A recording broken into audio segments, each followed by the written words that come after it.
Bonjour à toutes et à tous, on va commencer cette revue de presse en France car ça a beaucoup bougé cette nuit, surtout du côté du PSG. Tout d'abord, Paris a enfin trouvé un accord avec Mauricio Pochettino et son staff pour rompre le contrat qui les liait jusqu'en 2023 d'après l'équipe. Un compromis a été trouvé pour une enveloppe globale d'environ 10 millions d'euros. Maintenant, on attend Christophe Galtier pour une passation de pouvoir, comme le titre Le Quotidien. Comme le rapporte le Parisien, le manager de 55 ans se trouve dans la capitale. Il a passé toute la journée de jeudi avec Luis Campos. Il va s'engager avec le PSG pour 2 saisons plus une en option. L'officialisation devrait intervenir ce vendredi 1er juillet ou ce samedi. Puis c'est enfin officiel, Vitinha est parisien. Le champion de France a communiqué la nouvelle sous les coups de 23h. Le jeune milieu portugais s'engage pour 5 ans contre un peu plus de 40 millions d'euros, soit le montant de sa clause libératoire. C'est la première recrue estivale du PSG, surtout la première sous l'ère Campos. En parlant de la nouvelle direction parisienne, elle serait prête avant de Lionel Messi. Selon les informations de Pedro Morata, journaliste pour la Copé, le septuple ballon d'or ne sera pas retenu s'il y a de belles offres. Enfin, une information à prendre avec des pincettes puisque le Parisien a indiqué de son côté que la Pulga figurait parmi les 6 joueurs intouchables dans les esprits de Luis Campos et Christophe Galtier.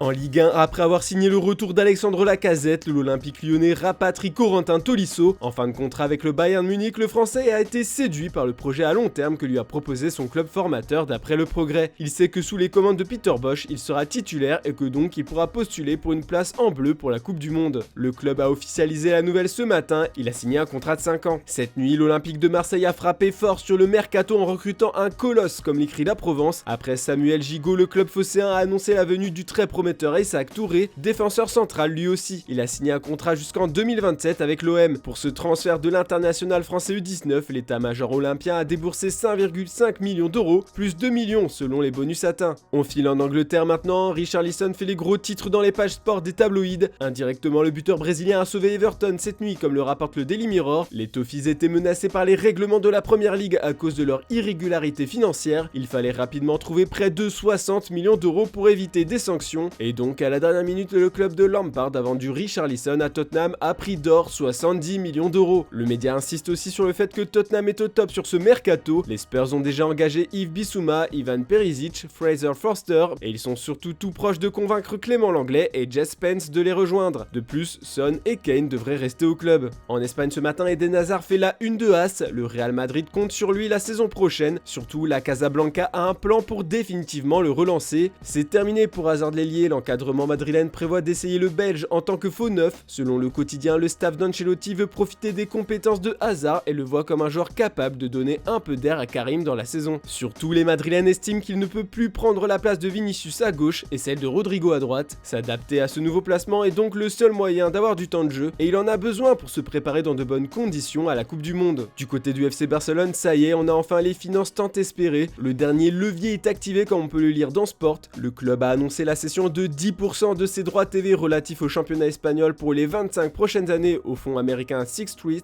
le tout pour un montant d'environ 207,5 millions d'euros. Cette énorme rentrée d'argent va permettre au Blaugrana de respirer et surtout recruter. Et comme toujours, on va parler de Robert Lewandowski. Mundo Deportivo révèle en exclusivité ce vendredi que Xavi et le Polonais se sont rencontrés à Ibiza par hasard. Les deux hommes sont en vacances au même endroit dans un hôtel de luxe. Ils ont donc pu discuter plusieurs minutes sur son potentiel transfert et Robert Lewandowski aurait confié au coach espagnol qu'il veut signer au Barça et que ça le rendrait fou, qu'il ne voit pas d'autre option pour la suite de sa carrière. Les deux hommes espèrent rapidement se revoir, mais au Camp Nou. On termine ce tour de la presse en Italie. La Gazzetta dello Sport met en avant Paolo Maldini ce matin. Le directeur technique de l'AC Milan a prolongé avec les Rossoneri. Il va rester 2 ans de plus dans son club de cœur et prépare déjà un mercato de folie pour le champion d'Italie. Le journal au papier rose évoque le nom de Paolo Dybala. Le Corriere dello Sport aussi parle de la Joya à Milan. L'Inter n'a toujours pas finalisé son arrivée et pourrait faire une volte-face pour signer chez le rival. Maldini a aussi Mertens, Asensio, Traoré et Ziyech dans son viseur. Le club est prêt à tout casser sur le mercato. Du côté de la Juve, on prépare le possible départ de De Ligt à Chelsea pour 110 millions d'euros. 3 joueurs sont sur la shortlist des dirigeants turinois selon Tuttosport.